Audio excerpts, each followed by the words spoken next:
Kari-kari ang lulutuin ko mga kaibigan. Ito, tuwalya ng baka.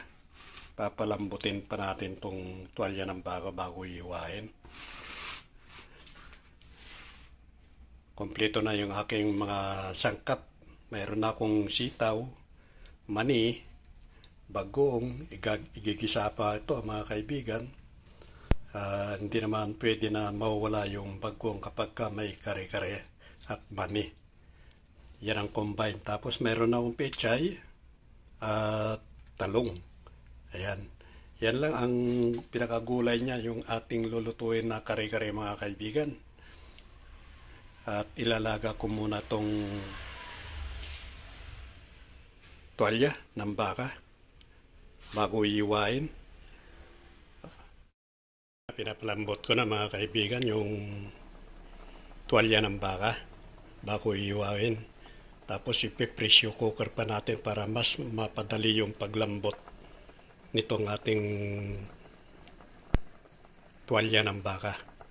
Habang kumukulo siya, habang pinapalambot yung tuwalya, mag-iiwa muna ako ng sibuyas tsaka bawang para doon sa igigisang bagoong na alamang na i-combine dito sa kare-kare.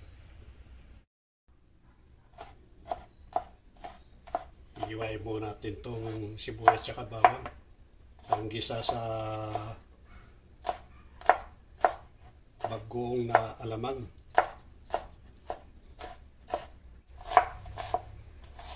Sibuyas.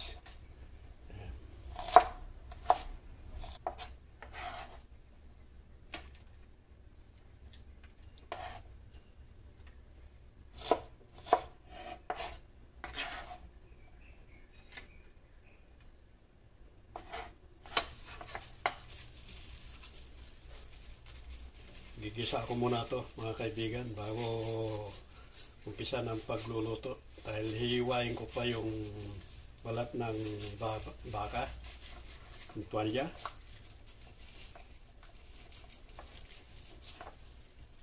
Yun. Magigisa na ako ng sibuyas bawang para sa bagong alamang. Lalagyan ko na ng sibuyas. Muna ko na yung sibuyas bago yung bawang. Lalagay ko na yung bagoong. Ayun.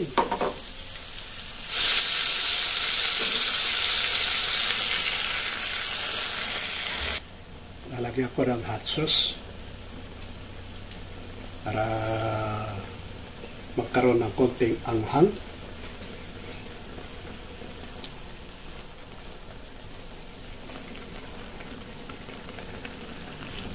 Ito na siya, oh. Nag-oil na siya mga kaibigan. Ganda kapag kadurog na durog yung bagoong.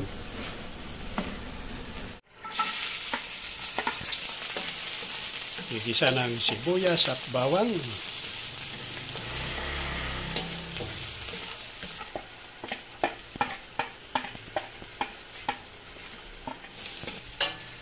Yan, aswete yan guys. Pampakulay dun sa kari-kari.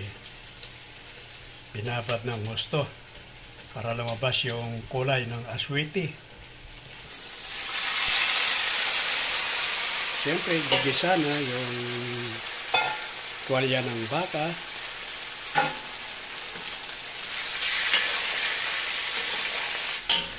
Kari-kari baka ang aming ulam mga kaibigan.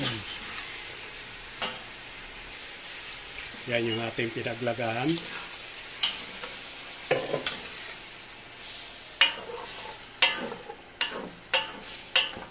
Isunod natin yung mani. Ingat. Itabit mo yung Mix natin para malusaw yung peanut butter.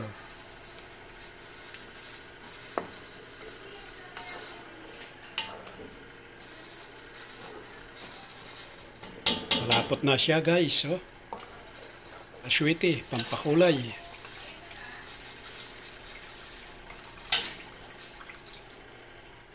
Na tuwalya ng baka. Ilang saglit na lang, isusunod natin yung gulay. Mga kaibigan. Ano, ang ganda na ng kulay, oh. Konting halo. Panimpla natin, patis, hindi asin. Ayan, oh. Oren patis. Lagyan na natin yung sitaw. Ayan. Yung gulay. Kumukulo na, isunod natin yung talong. Yun.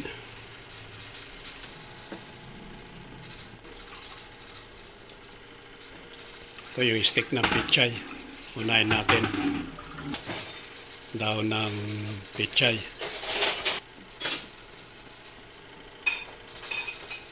Kaya okay na. Sunod ko na yung daon ng pichay.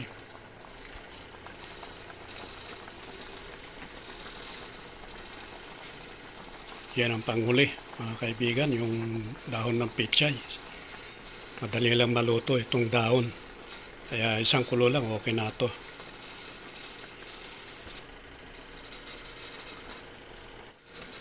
Kari. Ayan, oh. Sabaw pa lang, buhay na. Sarap na, oh.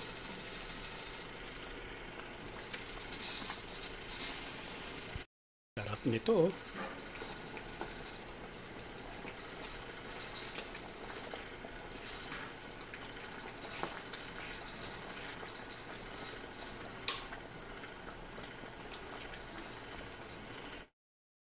Ayan, okay na ito. Luto na ito, mga kaibigan.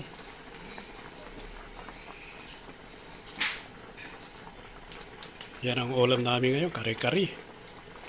Kari-kari na tuwalya ng baka. Okay na ito. Approve na, ayos na.